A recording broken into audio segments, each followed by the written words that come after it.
In this video, I'm going to recap my experience at Austin Camp, specifically the time we took to make a kitchen cleaver.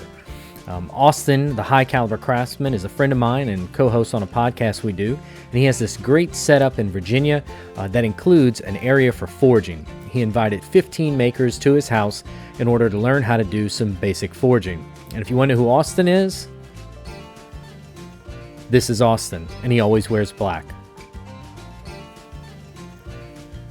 We took turns in the forge. Here are Jacob and Jade from Other Dog Designs working on their cleavers, as well as Griff working on his cleaver, and here's Austin always giving us solid input and advice. Where was I? I was cooking breakfast, and this is probably the best forging I did all weekend, so why don't we take a second to listen to that bacon sizzle. I'm glad I'll make a 15-second cut in this next video. But you're not here to see bacon sizzle, you're here to see forging. On the first night, Friday, we showed up and we all got used to the hammers. You can see I almost took my head off, but we practiced just flattening out some iron, doing some twisted iron, doing some curls, doing different tails. We made hooks, we made tree hangers, just some introductory forging techniques to get us ready for Saturday, which was going to be the main event, making our cleavers.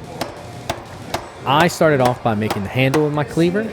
I used a piece of olive wood, and here you can see I used the mallet I won from Austin in our little mallet challenge to get my wood mounted up for the lathe. I do have a lathe, but I don't do much turning, so it was nice to do turning where I had somebody over my shoulder helping me and telling me what I need to do.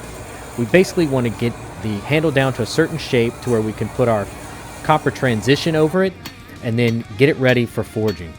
Austin had pre-cut the metal into the basic shape for the kitchen cleaver, but we still had to heat the metal up and flatten out the side to make a nice blade. One neat thing that I didn't know was as you hammered on one side, it caused the other side to shrink. The metal has to go somewhere.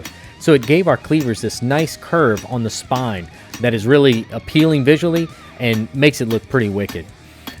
Forging is just a lot of hammering, and then some more hammering. You run in cycles, so I would stick mine in the forge, let it heat up while someone else was forging theirs out, and then we would switch, and I'd come over to the anvil, and I'd hammer on mine. And we kept this process up until we got a pretty good profile design, and then eventually we went over to a grinder, where I don't have any footage of myself on the grinder, but Austin had made some jigs that helped us get a good profile of the proper angle. We ground the blades down to that final part, then Austin heat treated them overnight, and that got us ready to burn our handles in.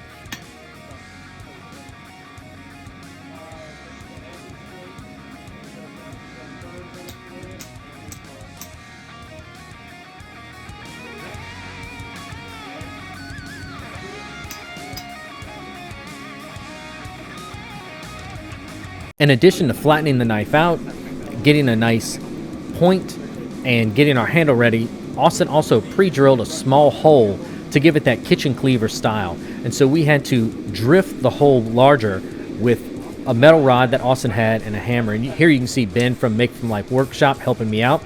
I'm removing the scale from the knife, then Ben sets the metal rod in there, and then we just hammer through until we expand the hole in the knife to the side of the rod. One of the coolest parts visually was burning on the handle. You'd heat the tang of the knife up in the forge, then tighten it down into the vise, and then take the handle that you had already turned and burn it onto the hot metal.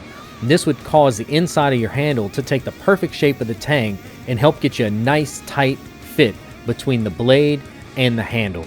Again, my handle was made out of olive wood, and it made a delicious smelling smoke.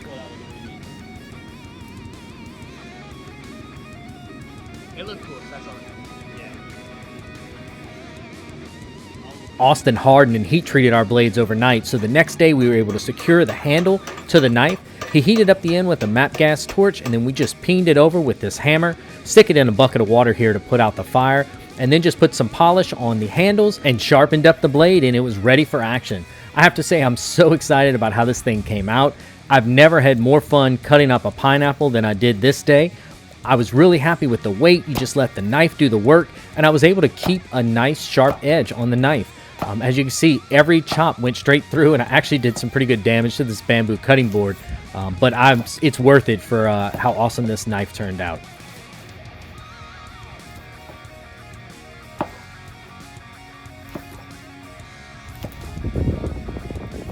I met a lot of great maker friends at Austin's High Caliber Camp. I'm going to put links to their videos here at the end of this. And I just want to say a giant shout out. Thank you to Austin for the great weekend, for the great projects, and introducing me to a new skill.